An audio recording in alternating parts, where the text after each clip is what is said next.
But sir infertility cause कैसे होता है? इनफर्टिलिटी आता कैसे? Like what is the major thing कि उसकी वजह से सर इमोशनल इम्बैलेंस की से उसमें अफेक्ट करता है?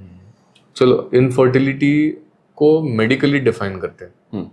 सो when we term a couple कि वो इनफर्टिलिटी से सफर कर रहा है, when a couple practises unprotected sex and वो उसका डिस्चार्ज यूट्रस में कर रहा है एंड ये 6 months प्रोसेस फॉलो हो एंड फिर भी आप कंसीव नहीं कर रहे हो, तब उस कपल को हम इनफर्टिलिटी में कैटेगराइज करते हैं. इनफर्टिलिटी 2 टाइप की होती है, primary infertility and secondary infertility. So primary infertility is for those cases जिन्होंने एक भी बच्चा जन्मा ही नहीं है. And secondary infertility are those cases जिनका एक चाइल्ड है and second time when they are trying they are not able to conceive. Nowadays approach is very clear. कोई भी पेशेंट हमारे पास कपल आते हैं, so we always ask couples को आना. हम ऐसा नहीं कहते कि भाई एक फीमेल आ गई और ट्रीटमेंट ले ली और खत्म हो गया. नहीं, वी ऑलवेज रिकमेंड आप एज अ कपल आइए. हम सर्टन टेस्ट करवाते हैं फीमेल्स में और मेल में. There are most important test for assessing an infertile female और अ मेल. तो मेल में होता है ह्यूमन स्पर्म टेस्ट, जहाँ पे हम स्पर्म्स के सब कैटेगराइजेशन के रिजल्ट्स देखते हैं, जहाँ पे कितने मिलियन स्पर्म्स है. तो we always recommend at least 50 million and above sperms हो, तो आपके कंसीव के चांसेस अच्छे हो जाते हैं. अब ये तो हो गया स्पर्म्स का, मिलियंस में आपने काउंट कर लिया. बट एक मोस्ट इंपॉर्टेंट थिंग आती है कि स्पर्म की मोटिलिटी कैसी है.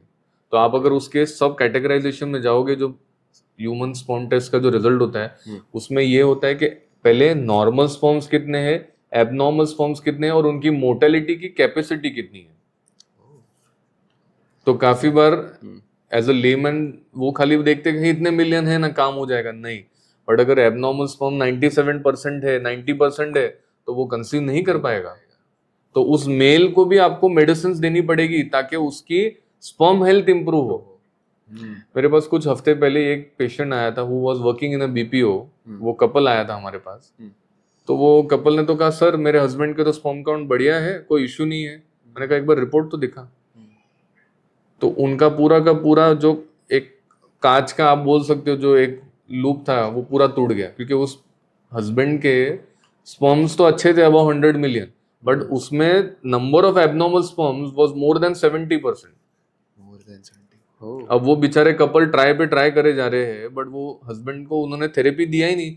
वो कपल ऑलमोस्ट 3 साल से ट्राई करा था और 3 साल में पता नहीं वो उस चीज को मिस आउट कर गए.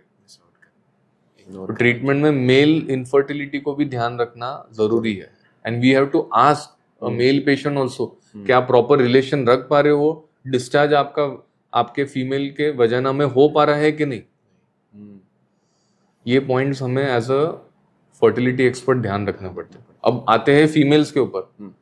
फीमेल्स में इनफर्टिलिटी के कुछ इंपॉर्टेंट रीजंस होते हैं related to organ specific. Uterus की लाइनिंग कैसे है, ओवरी का फंक्शन कैसा है, आपकी ट्यूब में कोई ब्लॉकेज है कि नहीं, आपके हार्मोनल सिस्टम कैसी चल रही है, मेंसेस टाइम पे आ रहे हैं कि नहीं, आपको वजाइनल लेवल पे लूकोरिया यानी कि वाइट डिस्चार्ज का इश्यू है कि नहीं.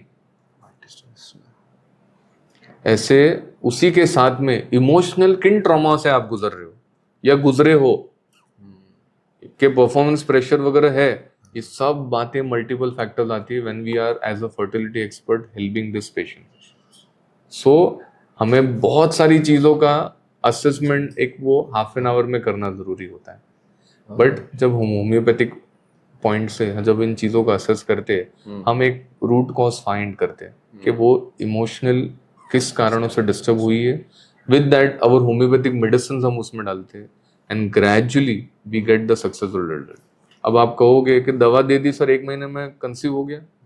नहीं मीत, कोई भी ऑर्गन को अगर ठीक करना हो उसमें समय लगता है. तो भले आप कुछ भी कहो कि होम्योपैथी स्लो है, स्लो, होम्योपैथी स्लो उन सिचुएशंस में है जो disease during the years develop हुई है. अगर वो डिजीज अक्यूट है then it will be treated in the most acutest manner you can think about. अब दोनों के मैं एग्जांपल देता हूँ, अक्यूट के भी और क्रॉनिक ट्रीटमेंट के भी. सो अक्यूट में हमारे पास पीडियाट्रिक एज ग्रुप में आप देख सकते हो, एडल्ट एज ग्रुप में देख सकते हो. We bang on treat fever cases, malaria cases with homoeopathic medicine and we see the proper results in them. बच्चे हमारे पास न्यूमोनिया के आते हैं, न्यूमोनाइटिस के आते हैं, उनको हम होम्योपैथिक दवा देके 5 डेज में हम उनको स्टेबिलाइज करते हैं. उनका फीवर बंद होता है 5 डेज में. तो ये होम्योपैथी अक्यूट्स में अमेजिंग काम करता है. आपको लेकिन नॉलेज सही होना चाहिए. You should be going to the right homoeopath who has the experience of handling such bad cases. क्योंकि हमारे पास पास्ट नॉलेज था about acute management during Covid when the situation came. Covid के आंसर किसी के पास नहीं था, but Covid being an acute phase of disease we were able to treat this patients of Covid with homoeopathic medicine being at home, and you will see the success rate. हमने more than 500 cases of Covid हमने ठीक किए थे वो time पे with homoeopathic medicine. और उनके relatives तो अलग, उनके रिलेटिव्स को हम कोविड प्रिकॉशनरी मेडिसिन देते थे ताकि उनकी इम्यून सिस्टम स्टेबिलाइज रहे कि वो उनके बाजू में रह के कोविड को कैच ना करे. और इन पेशेंट्स को जब हमने होम्योपैथिक मेडिसिन दिया 15 डेज में they used to recover and they used to join the duty, जो पॉसिबल नहीं था अंडर एलोपैथी, बिकॉज वो मेडिसिन के साइड इफेक्ट्स इतने होते थे कि वो आज तक हम वो साइड इफेक्ट्स देख रहे हैं उन पेशेंट्स में जिन्होंने स्टेरॉइड्स लिया है या उन्होंने ऐसी कोई दवाइयाँ दी है. इनके most common example of side effect is avascular necrosis which is very rampant. You can see in young patients, those who have taken steroid for that long period. These are the post-COVID treatment side effects. Wow. अब हम जम करते हैं फिर से chronic disease पे कि homeopathy slow क्यों है क्रॉनिक डिजीज में. अब ये जो एक एग्जांपल दो, एक बच्चे को भी बाहर आने में 9 महीना उसके माँ के पेट में रुकना पड़ता है.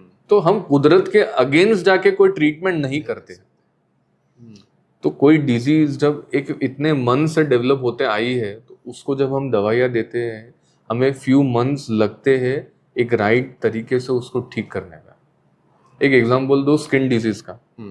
स्किन डिजीज में अंडर होम्योपैथी वी डोंट क्या बोलते हैं, हम उसमें लोकल एप्लीकेशन रेकमेंड करते ही नहीं है, because the true way of healing a skin disease is at an internal level. और जब हम वहाँ पे दवाइयाँ देते हैं हम फ्यू डोजेस देके हम वेट करते हैं बॉडी कैसे रिस्पॉन्ड करता है. होम्योपैथी में ऐसा नहीं कि मल्टीपल डोज चढ़ाते जाओ. होम्योपैथी हम फ्यू डोजेस देते हैं, बॉडी को स्टिमुलेट करते हैं. जैसे मैंने आपको स्टार्ट ऑफ द पॉडकास्ट में भी बताया कि we are stimulating your own immune system कि आप सही तरीके से काम करने लगो, एंड उससे जो हीलिंग होती है that is in the long run permanent way.